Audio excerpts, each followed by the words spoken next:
আসসালামু আলাইকুম ওরহমতুল্লাহি ওবারাকাতু। তো আজ আমি যে বিষয়টি নিয়ে আলোচনা করতে চলেছি সেটি হলো সূরা ফাতিহা। এই সূরা ফাতিহার কতটা নিয়ামত আল্লাহ পাক দিয়েছেন। পবিত্র কোরআন শরীফের প্রথম সূরা ফাতিহা। এই সূরা ফাতিহার কিছু বৈশিষ্ট্য যা আপনারা শুনে অবাক হয়ে যাবে। এই সূরা ফাতিহা আপনারা নিয়মিত আমল করলে কি লাভ হবে, আপনাদের এই সূরা ফাতিহার মাধ্যমে রোগ মুক্তি কিভাবে হবে এবং এই সূরা ফাতিহা কতটা আপনাদের লাভজনক সেটা আপনারা হয়তো এই ভিডিওর মাধ্যমে বুঝতে পারবেন। তো আসুন কথা না বাড়িয়ে শুরু করা যাক।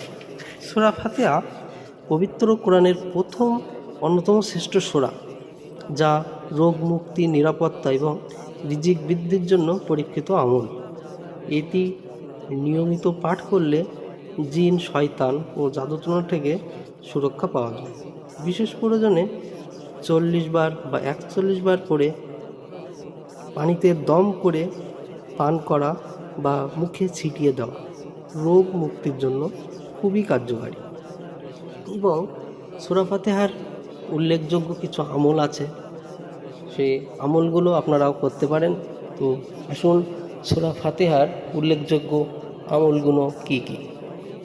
নাম্বার 1, রোগ মুক্তি ও শেফা। হযরত জাফর সাদেক রহমাতুল্লাহ আলাইহি বলেছেন, 40 বার সূরা ফাতিহা পাঠ করে পানিতে ফু দিয়ে কোনো অসুস্থ ব্যক্তিকে পান করালে বা মুখমণ্ডলে ছিটিয়ে দিলে আল্লাহ তাআলা সুস্থতা দান করেন। নাম্বার 2, বিপদ মুক্তি।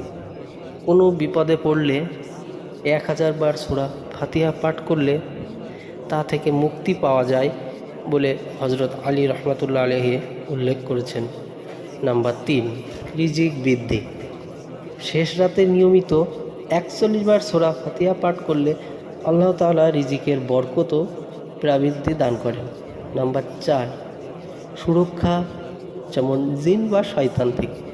প্রতিদিন নিয়মিত পাঠ করলে জিন, শয়তান ও জাদুটোনা থেকে হেফাজত বা সুরক্ষিত পাওয়া যায়। নাম্বার 5, কঠিন সমস্যার সমাধান। যে কোনো কঠিন সমস্যা বা মনের নেক আশা পূরণের জন্য ওয়াজিফা হিসাবে এটি পাঠ করা যায়। তো এটি আপনারা বিশ্বাসের সঙ্গে আমল করতে পারেন, ইনশাআল্লাহ আপনারা ফলাফল পাবেন। তো এই সূরা ফাতিহার এত বৈশিষ্ট্য আপনারা হয়তো কল্পনা করতে পারবেন না। তো আপনাদের কাছে রিকোয়েস্ট, এটি বিশ্বাসের সঙ্গে আমল করতে হবে। এটি অবিশ্বাসের সঙ্গে আমল করলে কোনো ফলাফল পাওয়া যাবে না। এটি আপনারা বিশ্বাসের সঙ্গে আমল করবেন, ইনশাআল্লাহ আপনারা ফলাফল পেয়ে যাবেন।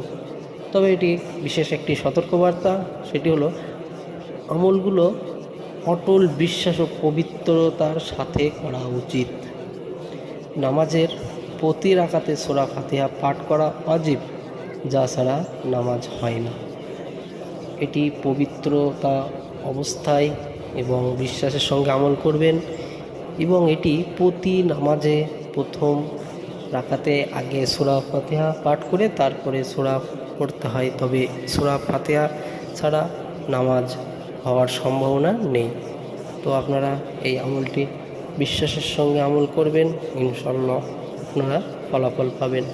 তো আমার এই ভিডিওটি যদি ভালো লেগে থাকে চ্যানেলটিকে সাবস্ক্রাইব করে ভিডিওটি শেয়ার করে বন্ধুদের কাছে শেয়ার করে দিবেন। আসসালামু আলাইকুম।